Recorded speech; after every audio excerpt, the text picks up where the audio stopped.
So the title I was given is Preparing Young People for Social Justice Issues. And truth be told, I called my parents, I guess it was 2 nights ago.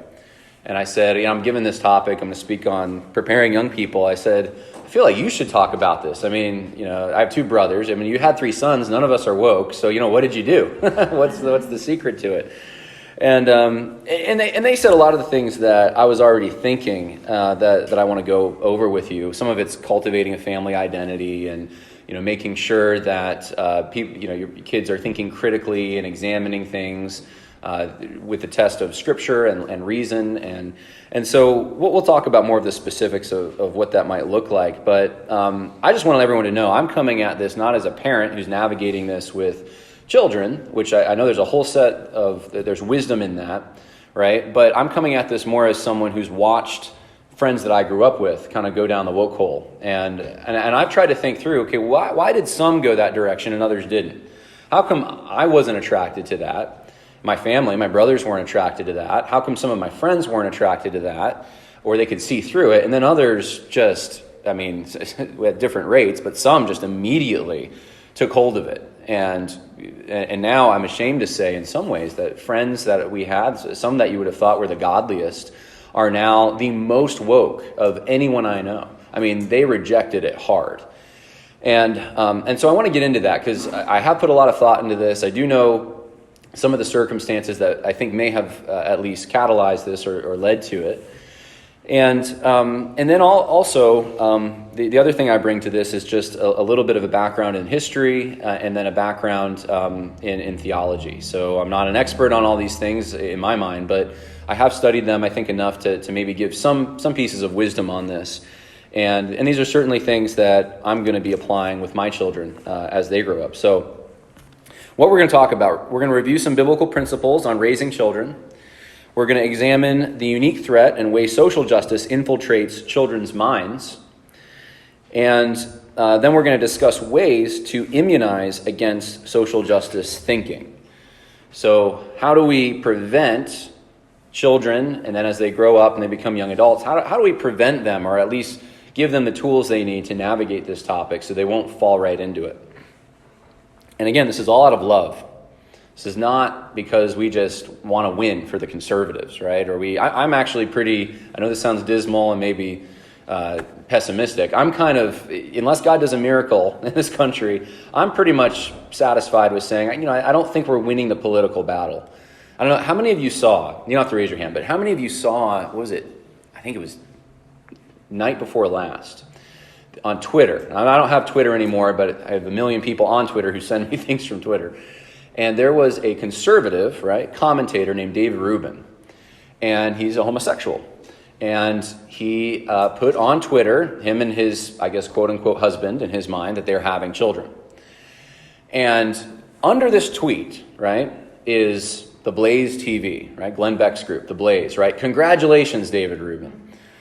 Way to go. You have PragerU. Any of you ever watched PragerU videos on YouTube, PragerU.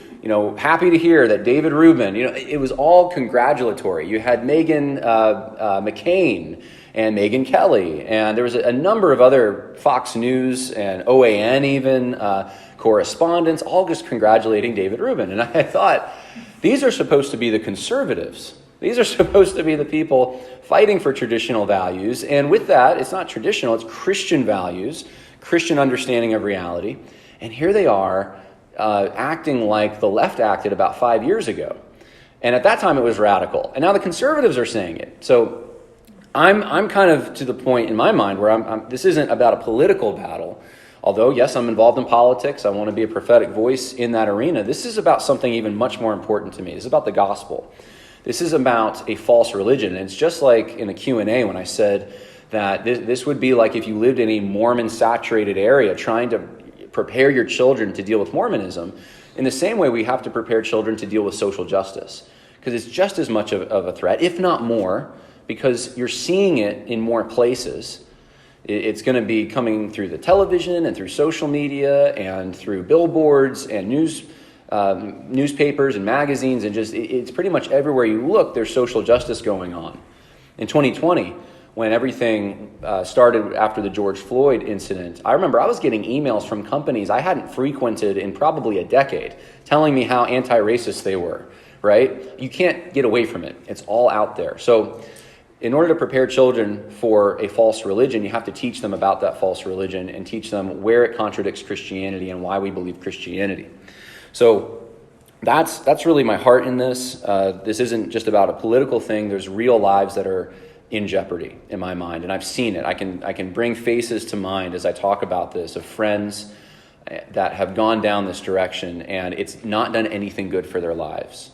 In fact, it's just made them more bitter. They're less satisfied than they've ever been. Even when politically their side is winning, they're still not satisfied, and there's no joy, and it puts them in a very bad place. Sin always leads to more sin. So we want to prevent that. We want to shine the light of truth, the light of the gospel, especially the light of biblical ethics onto this movement. So let's start with the problem. I've already been talking about it a little bit. This will have an upward trajectory. I decided to start with the depressing stuff so we can get to the more optimistic stuff. The problem is something that's probably familiar to a lot of you. Number one, there's a fall away rate, right? Lifeway Research, that's Southern Baptist, Lifeway, said in 2017 that 47% of young people from Christian households say moving to college played a role in dropping out of church. So about half of young people from Christian households. That's pretty startling. I think about the youth group that I was engaged in when I was in my teens. How many of the people in that youth group are still in church? And this number seems about fair to me. About half of them left. They went somewhere else. They're not in church anymore. They're not, for all effective purposes, they're not Christians. We have Barna in 2019 saying that 2/3 of 18 to 29-year-olds who are active in church end up dropping out in that time period. So 2/3 of young people who were involved in the church, in Christianity, active, end up dropping out. Only 1/3 is retained. Now that's startling, right? We can evangelize, which we should be doing, right? We can go make disciples of the nations, which we should be doing, and send missionaries out there. But what does it say about Christian families if they can't even keep their own children involved in the church? Or, I mean, there's something seems wrong with that, doesn't it? Something seems off about that. And why is that? And there could be many reasons for it. But this is a known problem, and it's been known for a while. I think Ken Ham, if I'm not mistaken, wrote a whole book about this. And he, I think, primarily blamed Darwinist thinking. But it's much wider than just Darwinist thinking. There's a lot of other threats out there. And children are, when they become adults, when they have their freedom, when they don't have to use the Christianese, many of them end up showing that they were fakes, or they end up gaining experiences that they were prevented from having previously, and now they want to go further down these other experiences, or maybe hang out with different groups of people. And so whatever the purpose or the cause is of this, it is happening. And with that happening, I think this is tied to it, very much so. There's a shift left. In 2006, Arthur Brooks, a social scientist with Syracuse University, said the political right is having 41% more kids than the political left. Now think about this, 41% more kids. Conservatives, people who vote conservative, have way more kids than people on the left. And we would expect that. People on the left tend to think that overpopulation is this huge problem for the environment. We shouldn't have too many kids. They tend to live more urban lifestyles. People who are conservative tend to be in more suburban or rural areas. Sometimes even having kids is an asset. They can work on the farm. I mean, there's a whole host of reasons. But one of them is also religion. People on the right tend to be more religious. And children are a gift from God. We have a command to be fruitful, multiply, fill the earth. Children are not the curse of the world, causing global warming and causing the death of the planet. They're actually a blessing. So that's a completely way of viewing children. And so conservatives having many more kids. So you would think that would translate into political victories, that conservatives, that their children would carry on their values, and that you would have much more conservatives, and liberals eventually, or progressives, would just die off because they're not having as many kids. But that's not the case. Researchers from North Carolina State, Ohio State University, and the Interfaith Youth Corps found that entering college, 58% had positive attitudes towards liberals. So of the students entering the university, a little more than half believe that they see liberalism, or they see people who are liberals in a positive light, politically speaking. Exiting, though, when they graduate, 70% have a favorable view of liberals, political progressives. Now, evangelicals, a similar thing's happening. Entering, only 44% have a positive view of liberals, but exiting, 53% do. And you can see similar numbers with other groups as well.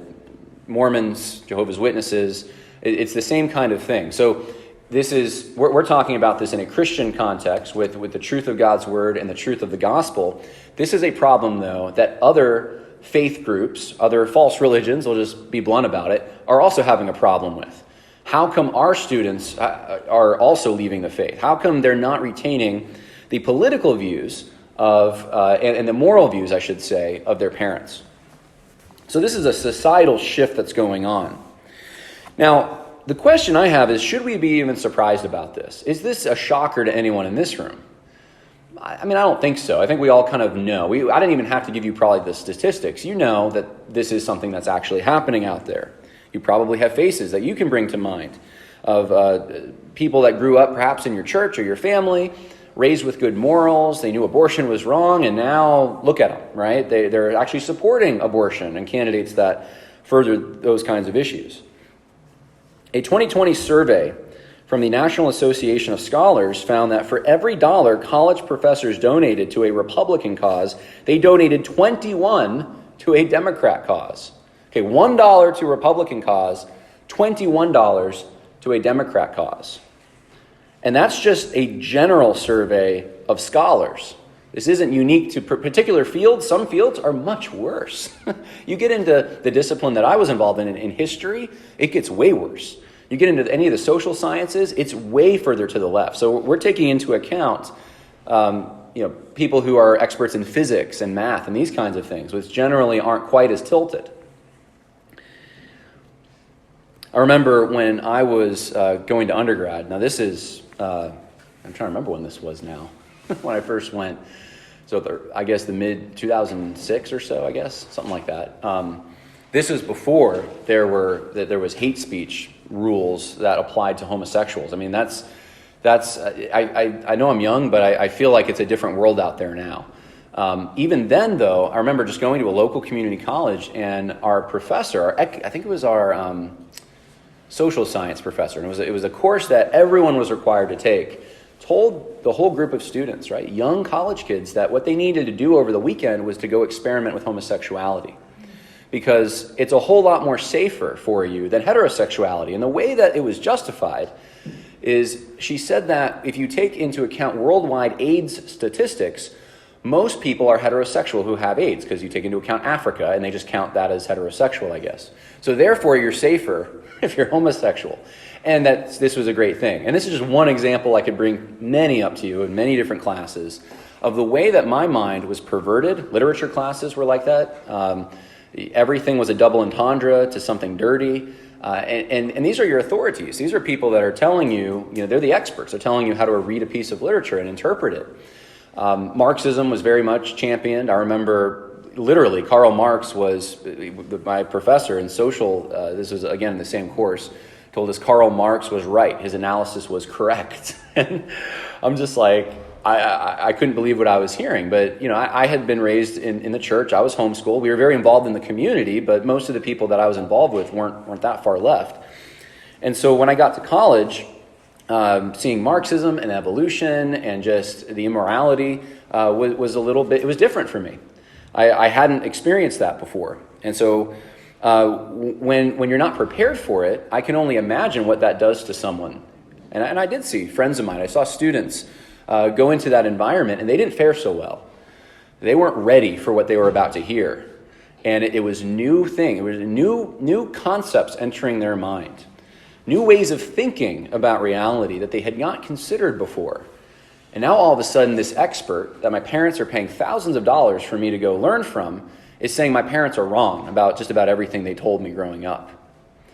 So is it any wonder? I remember thinking, I can't believe anyone goes through this process and comes out the other side a conservative, politically, or even as a Christian, comes out the other side holding on to Christian morality. I just couldn't.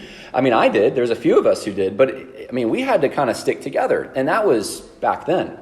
Now, I'm discipling a student from the culinary right now, and we were meeting a few weeks ago, and I just asked him about his roommates. Not for any particular reason other than it was a witnessing opportunity. Have you tried to share the gospel with your roommates? And he said, well, 2 of my roommates are transgender and then one's homosexual. And he only has 3 roommates. And I said, are you pulling my leg? He goes, no. He wasn't joking. He said, that's what I ended up with. And he said that the homosexual roommate, which is the one he shares an actual room with, goes by preferred pronouns. So, and I was kind of like, well, that's kind of silly. Like, you don't actually call him that. And he's kind of like, actually, it's hard not to, because I'm hearing it all the time. The other roommates are using they and their to talk to this individual. I didn't think anyone would ever go for that. It sounds ridiculous, right? But if you're in the habit of hearing it all the time, and it becomes normalized, then even someone who's a Christian can very easily start doing that. So he attempts, and we talked about it, but he was already attempting at that point to try to use the first name, right? Don't even use pronouns. But these are the kind of challenges that are just normal now for students who are Christian who go away to colleges. And so all that to say, when you have the tilt that far in one direction, I mean, it's no wonder to me that students are going to start shifting on the convictions that they supposedly believed before once they get to college.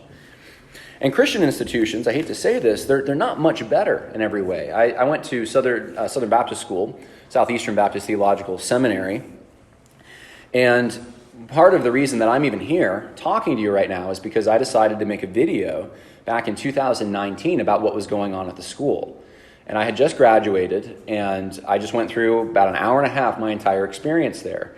And I just wanted students to know who were coming into the school, you're going to be told this is about biblical fidelity and it's a mission school. And what you're going to also find, though, when you come is they're not telling you about this, but you're going to find a very strong social justice movement.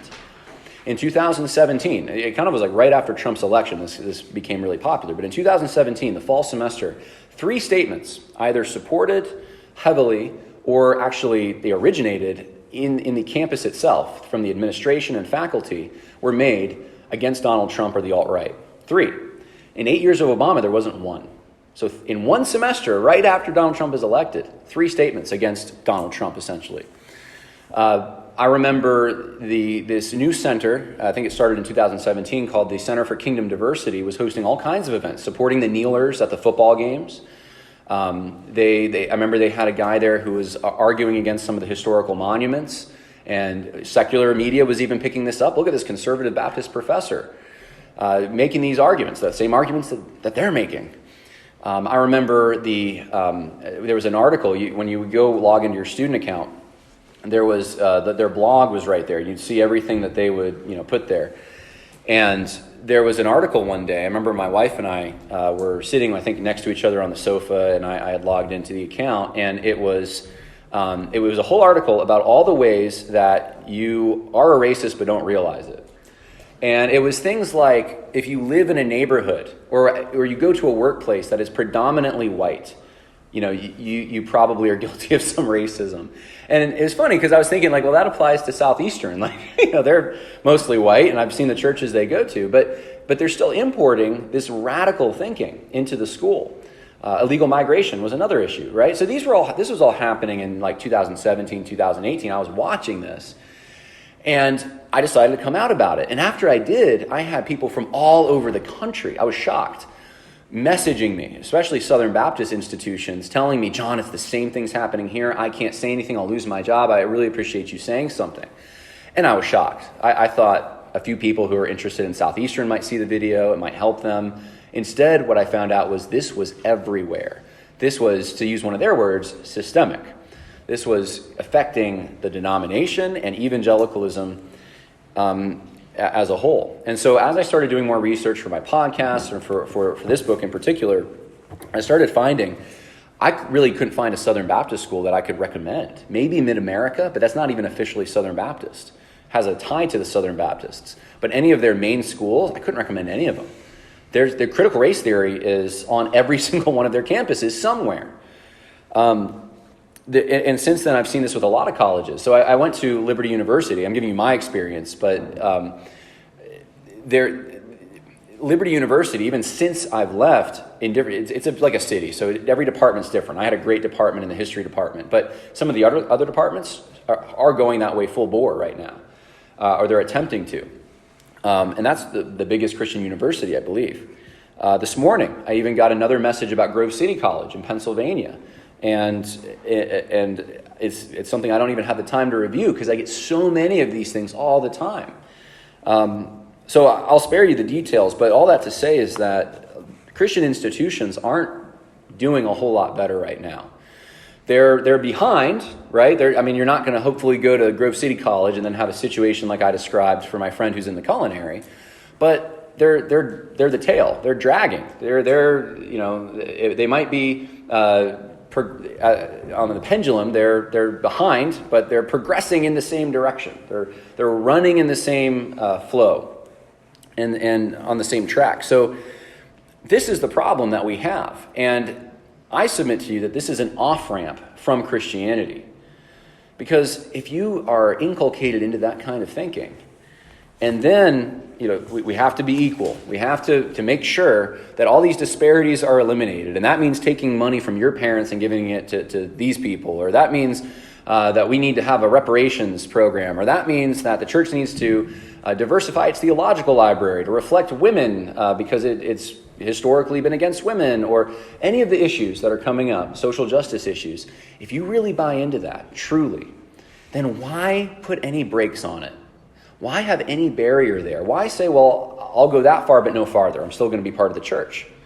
That's like the Ku Klux Klan saying, you know what? We're a pretty bad organization, but we've just reformed ourselves. And we're getting it right now. And the generations before us, they got it wrong. They were racist. We should all condemn them. And now you should be part of our organization because we got it right. Who's going to join that? That's just a great argument for leaving the organization. Why would I want to be part of you guys? Democratic Party's doing a whole lot better on pursuing justice, if that's what our definition of justice is. So I think what's happening is there's a substitute going on. A lot of children growing up, they are familiar with Christianity. They understand Christianity, and social justice gives them something very similar to it.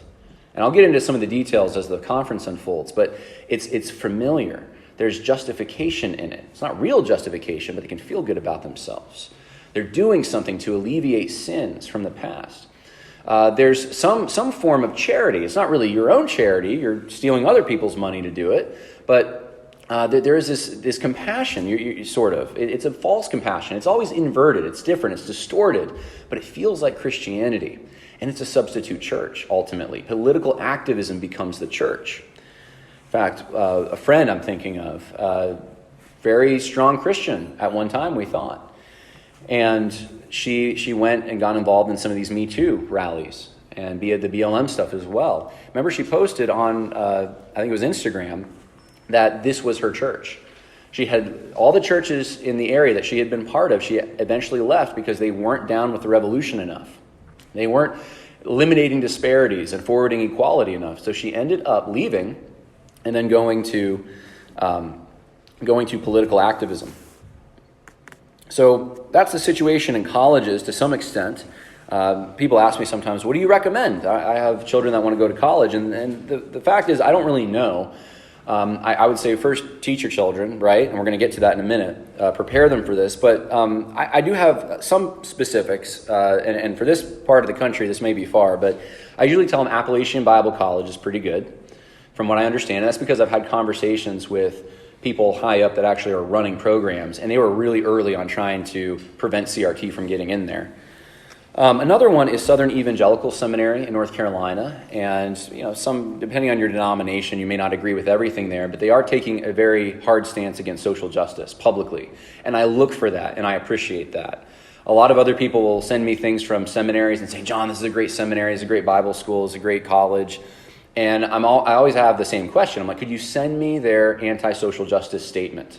Or have they signed the Dallas statement on social justice? Or can you send me anything, any public stand? And usually there's no public stand.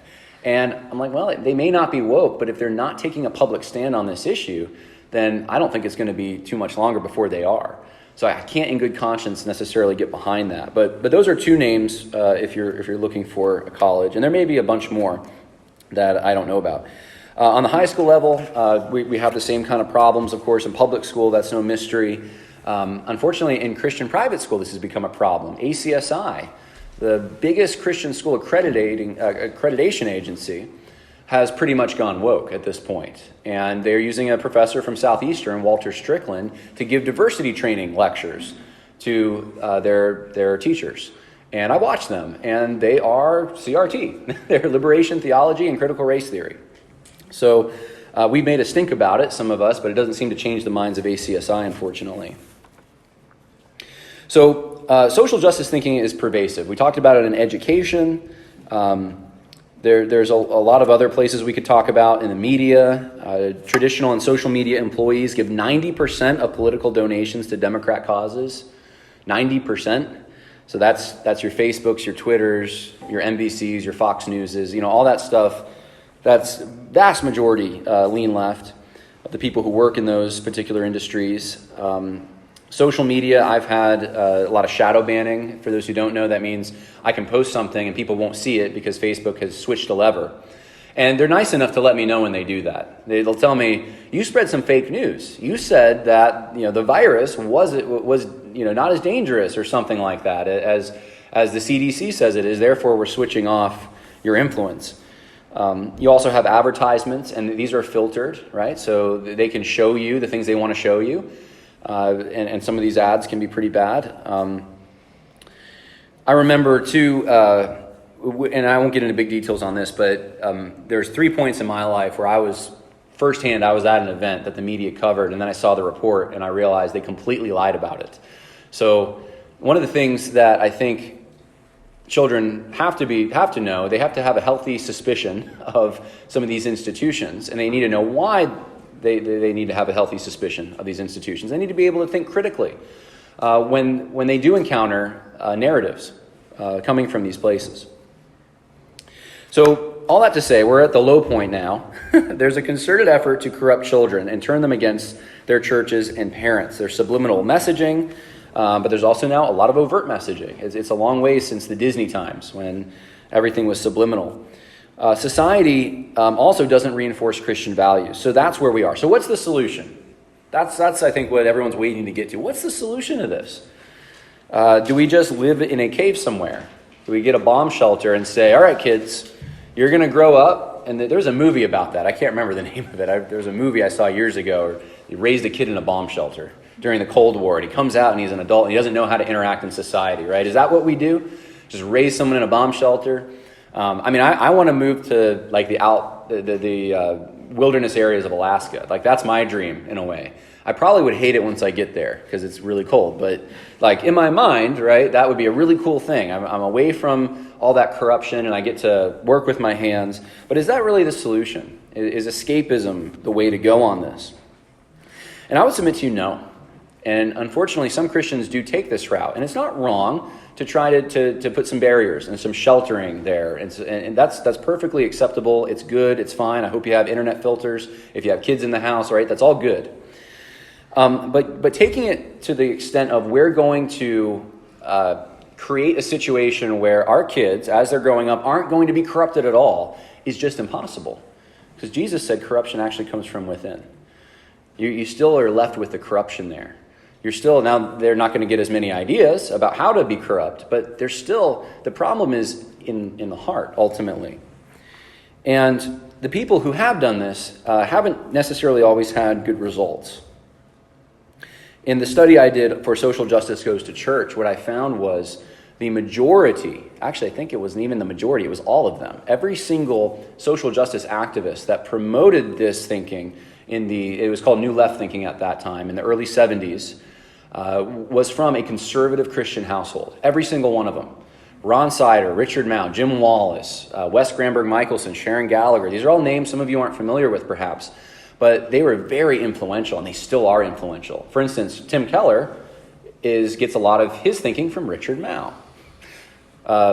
Russell Moore and David Platt love and respect Ron Sider, right? So there's these influencers from the 70s have continued to have an influence today. But in every single case, they came from these conservative Christian households. And I got to thinking, why is that? How come the people I know who have gone hardest woke are people from the most sheltered households? I'm just telling you, I don't have a study on it. I'm just telling you from my own observation. The people who rejected wholeheartedly everything that their parents told them came from the most sheltered and usually legalistic households. Everything was a sin, right? And I think there's something to this. So I'll briefly tell you before we get on to the solutions here, but I'll briefly tell you the reason I think that is because they switched out one form of legalism for another. All right? So it was very easy, without the heart involved, without true, genuine conversion, to fake it, to live and to abide by the rules, right? To be a good Christian. That means I follow these extra biblical rules.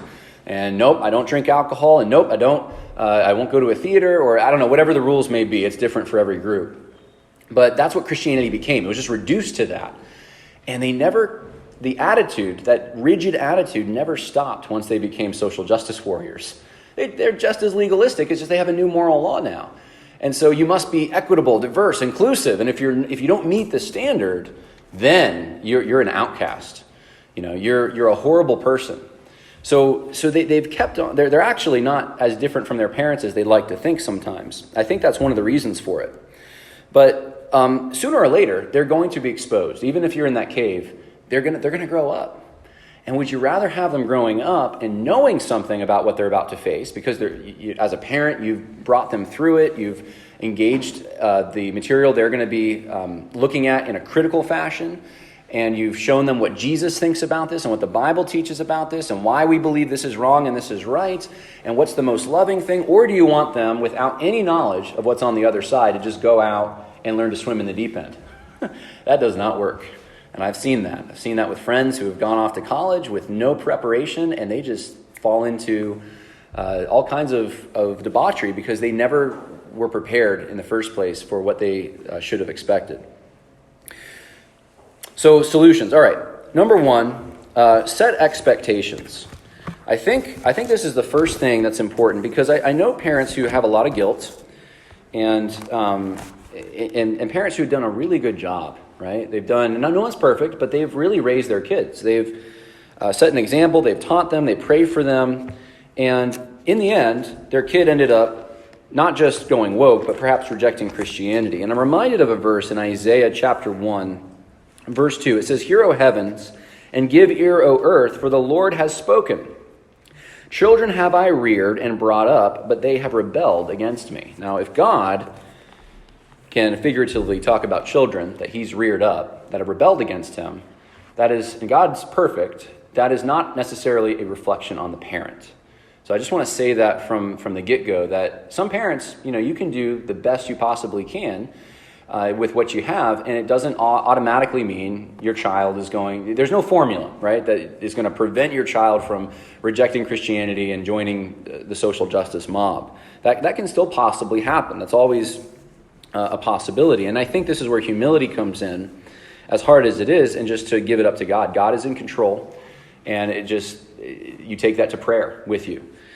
And hope, too, that your child eventually is going to realize. That does happen quite a bit. It's the prodigal son, right? The child is an adult now, comes home, realizes, hey, mom, hey, dad, you were right the whole time. This was a dead end. I wore out my welcome everywhere that I went. So some will bring up Proverbs 22:6 here. And I just want to briefly say that is not a guarantee. Proverbs 22:6, train up a child in the way he should go, and when he's old, he shall not depart from it. And there is a proverbial truth here, but it's a general truth. Proverbs are general truths. This isn't like a guarantee. And there's also other ways of interpreting this verse that I think are perhaps more faithful. One is that this is a warning to parents that your child's going to continue in evil if you train them up wrong. Another interpretation is that this is just in general about setting habits, wise habits. But either way, no matter how you take this verse, it's not a blank, it's not a guaranteed promise that if you do all the right things, your child's going to turn out great. And they're not going to go down the social justice hole. That may still happen. That could possibly happen, and that's where humility comes in, and we pray to God. God, you're the one in charge. You're the one that knows the hearts of men, and would you please persuade my son or my daughter to walk in your ways and to receive your gospel. I can't do that myself. Number 2, though, is we can influence children. So even though it's not always a guaranteed promise that a child's going to turn out in a certain way, you can't predict that. There are general truths in the Bible about child rearing. And the main one that I think most people go to is Deuteronomy chapter 6, verses 4 through 9. It says, "Hear, O Israel, the Lord our God, the Lord is one. You shall love the Lord your God with all your heart and with all your soul and with all your might. And these words that I command you today shall be on your heart. You shall teach them diligently to your children, and shall talk of them when you sit in your house and when you walk by the way, and when you lie down and when you rise. You shall bind them as a sign on your hands, and they shall be as frontlets between your eyes. You shall write them on the doorposts of your house and your gates." So, context here, children of Israel going into the promised land. And the danger of going into the promised land is there's all these pagan religions around there. And what did the children of Israel do? What did they keep getting in trouble for? They kept syncretizing with them. They kept saying, we're going to worship Yahweh, yeah, but we're also going to do this over here. We're going to do it in a way that God hasn't authorized. And it was just this merging of pagan religions with the true religion of Yahweh. And so this is the instruction that's given as they're entering this area, this danger zone in some ways, this area where they're going to be tempted. And a few things I want to highlight about this. The first thing is to love God. Kids see hypocrisy, right? So loving God is really key, I think. And no one's perfect, all right? No one is going to be, we're all hypocrites to some extent. But someone who's a real, characterized by hypocrisy, someone who says that they're a Christian and looks great on Sunday. And I've known many parents like this where they show up and no one would know any different. And then during the week, they're not consistent. They don't live as Christians. Kids see that. And the kids who see that hypocrisy, and this happens sometimes in the most legalistic homes, right? Because you can always put on a face. You can act like you're keeping a rule, but then it's not here. It's not a love for Jesus that's motivating this. It's a reputation to keep up. It's an image that you're trying to cultivate. So kids see that. And so loving God is authentic. This is going to permeate your life. If you like sports, I don't even know what team. I'm not big into sports. I'm trying to think, what's a big team around here? Boise State. All right. So if you're big into Boise State and your whole family, like we're a Boise State family, right? Do you have to in your schedule figure out, okay, when are we going to talk about Boise State? We need to have our Boise State time every morning before breakfast, right? No, and if you're really into Boise State, maybe you do have your Boise State time. I don't know. When a game's on, you're going to sit down, you're going to watch Boise State.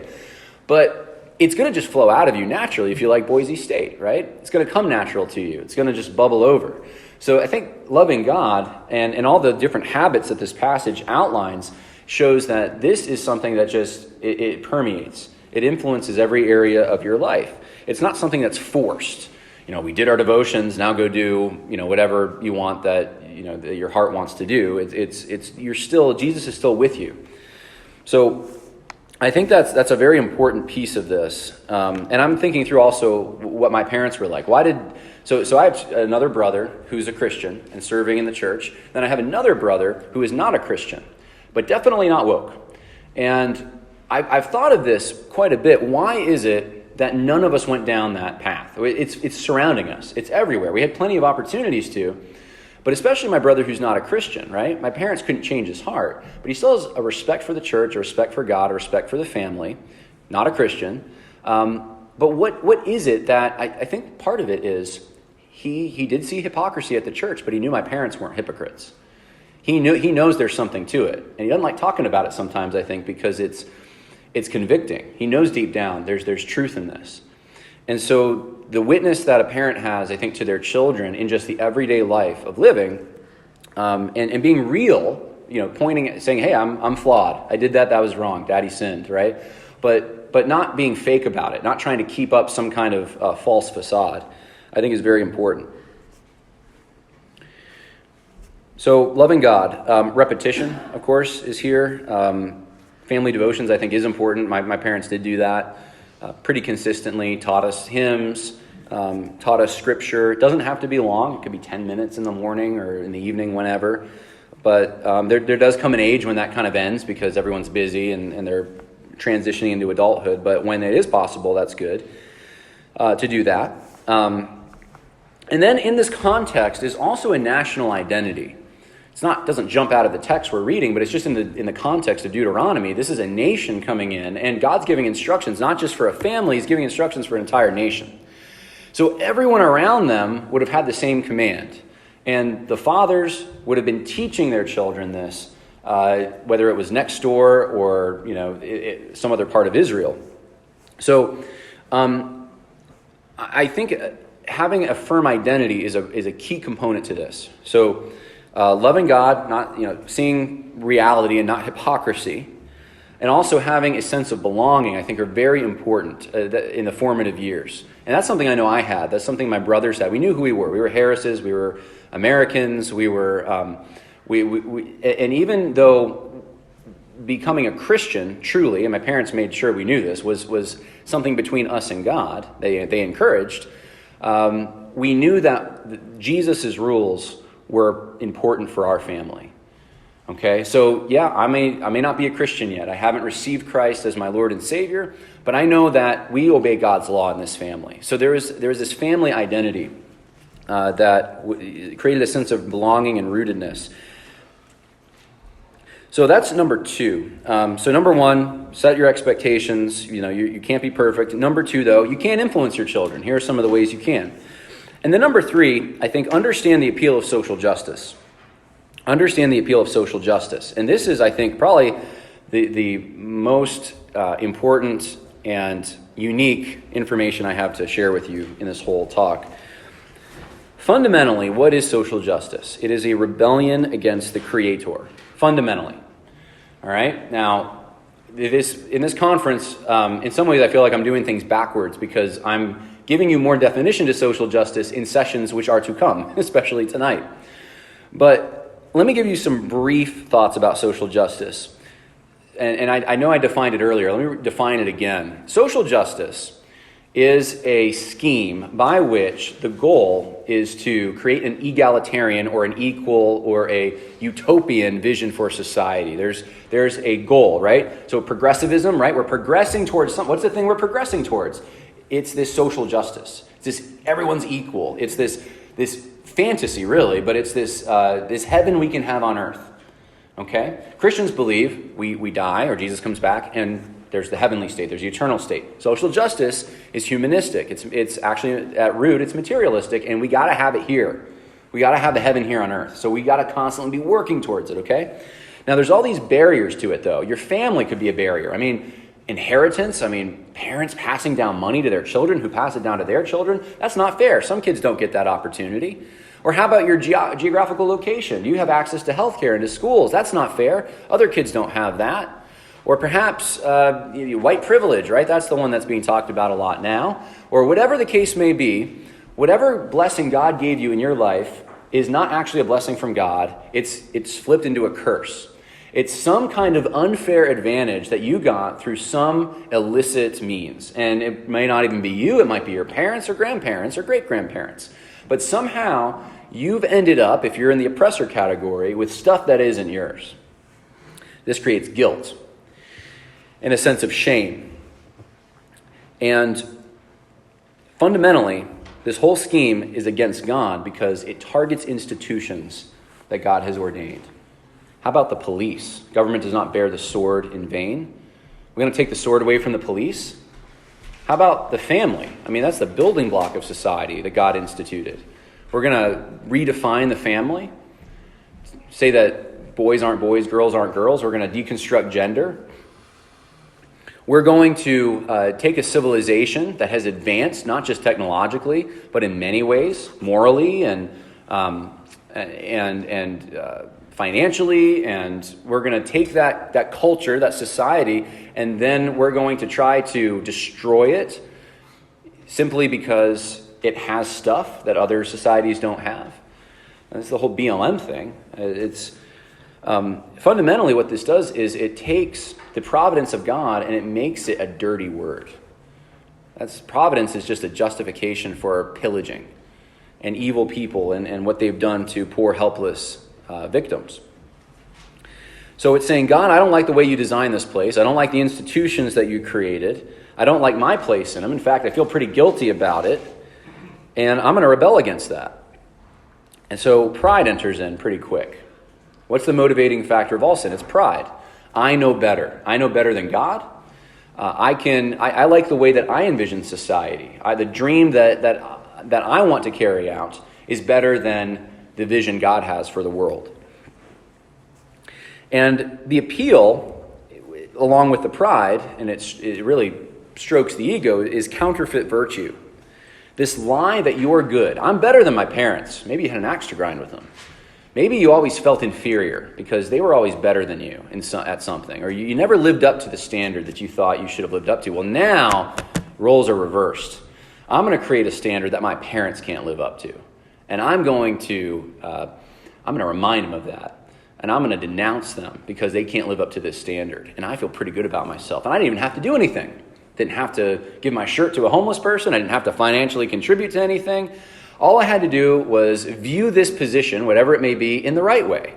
I support homosexual marriage. My parents do not. Therefore, I am better than them. I am morally superior. I mean, that really strokes the ego. There's pride involved in that.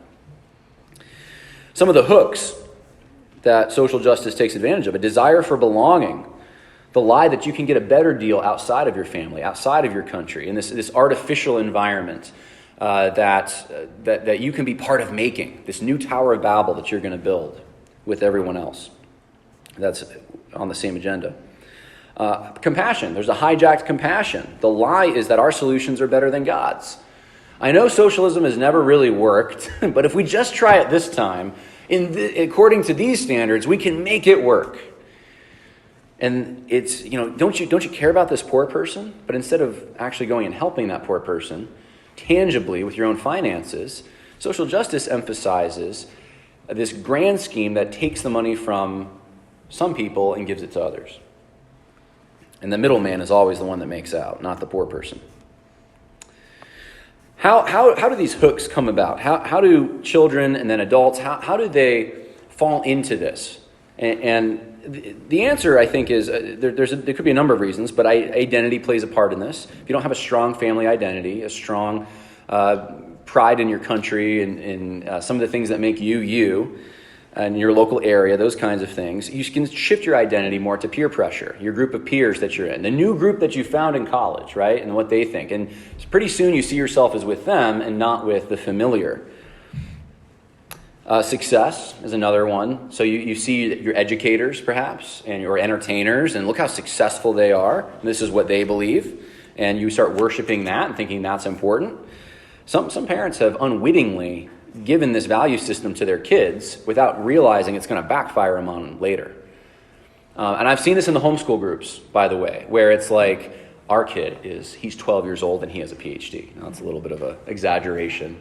But I went to college a little early, but I remember that competition of parents like, Junior has this great score on the SATs. And what does Junior start doing? Junior starts thinking, that's the way to get my parents' approval. Yeah, I'm going to just I'm going to get into an Ivy League. I'm going to really try to, and then where does that end? It was the kids that ended up usually doing the best from the earliest ages. I remember from when I was growing up, that ended up becoming the most woke. And I think that might have been part of it, is they were taught this value system. You value the person who really made it high in the academic ladder. Well, who are those people? I mean, I just read you the statistics. We know who they are. They hate God. So that's not a great value system to teach kids.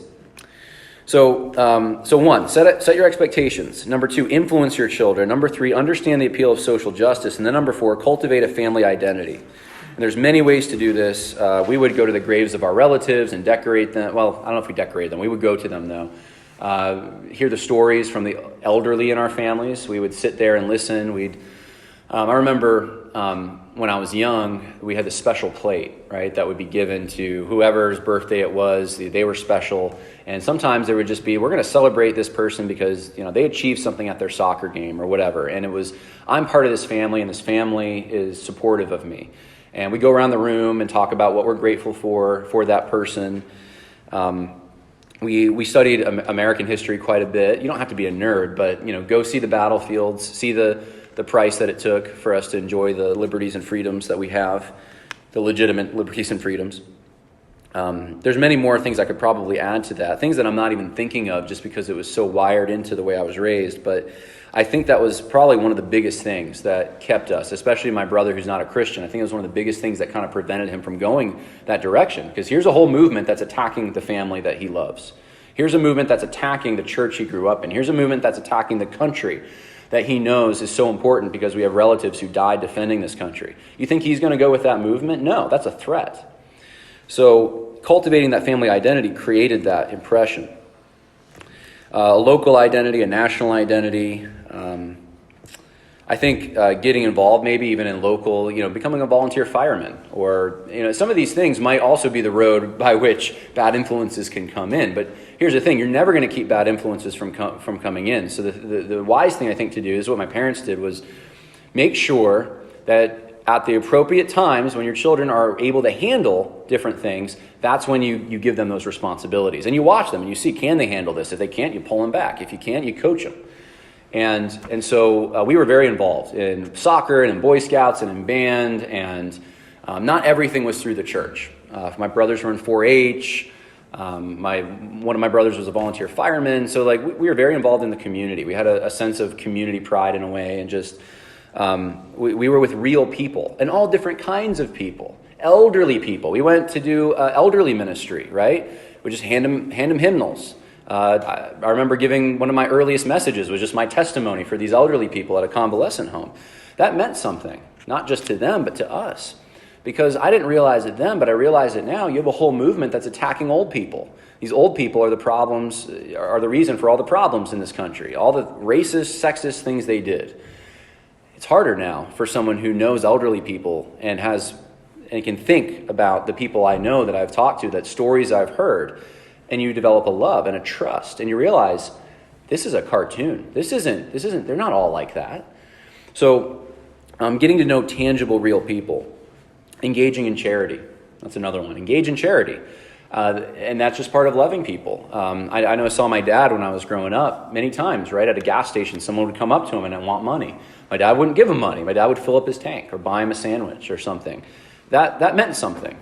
Seeing that, my parents don't hate the poor, right? What the social justice warriors are saying about my parents, that they hate the poor. They're these white, suburban, horrible people because they take, vacations and, ride on boats and, this is so horrible. No, my parents, they actually love the poor.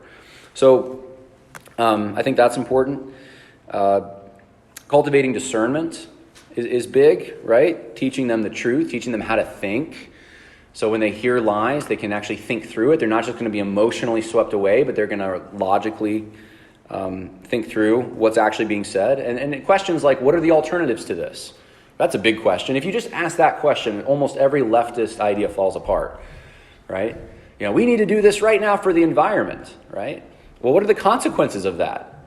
Are there alternatives to this? Like those two questions, if those were just asked, but the left always presents, this is our solution. It's the only solution. You can't have any other solution. And if you don't take our solution, then you just hate people.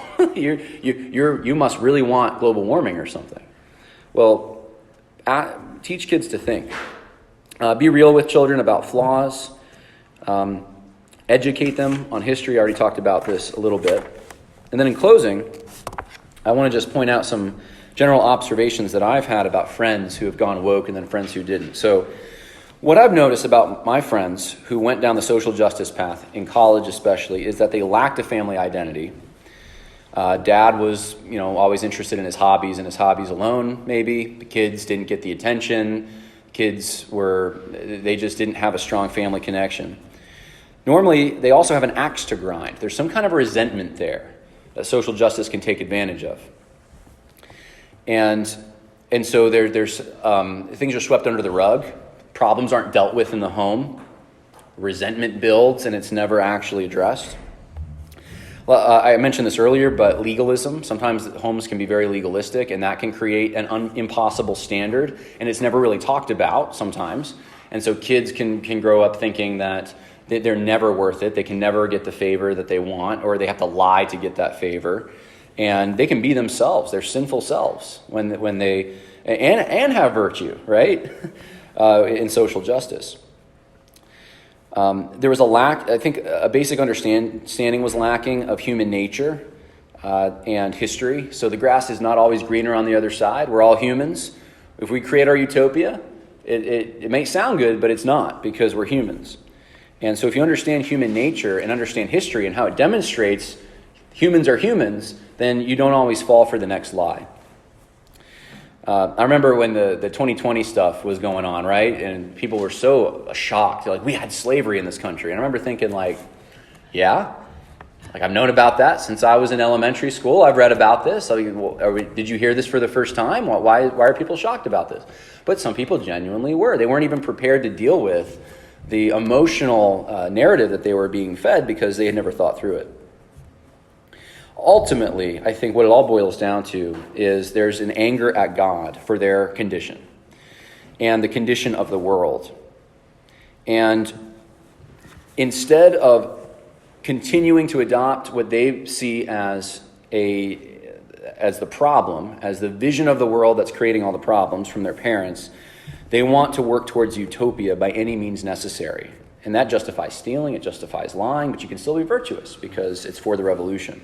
So they have an ideology that will justify their sin, and it will allow them to still be mad at God in the way he created things.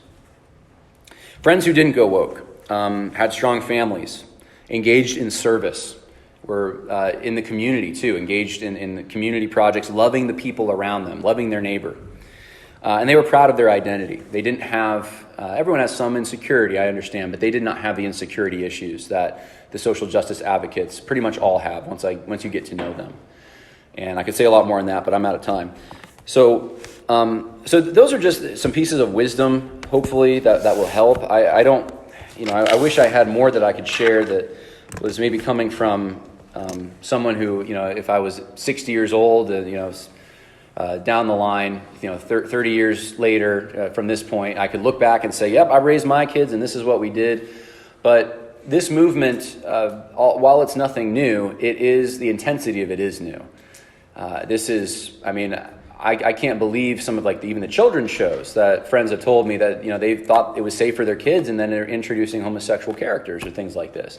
It's everywhere. And so I think a lot of parents are figuring this out, but we do have a template, we do have a model, we do have Deuteronomy, we do have principles in the Word of God, and the challenge may look a little differently. We can't take things for granted like we used to. Society's not going to support our Christian beliefs like it used to, but we certainly can still raise kids and responsible young adults in a pagan culture. That is possible, but it does take work. So that's all I had. Let's pray.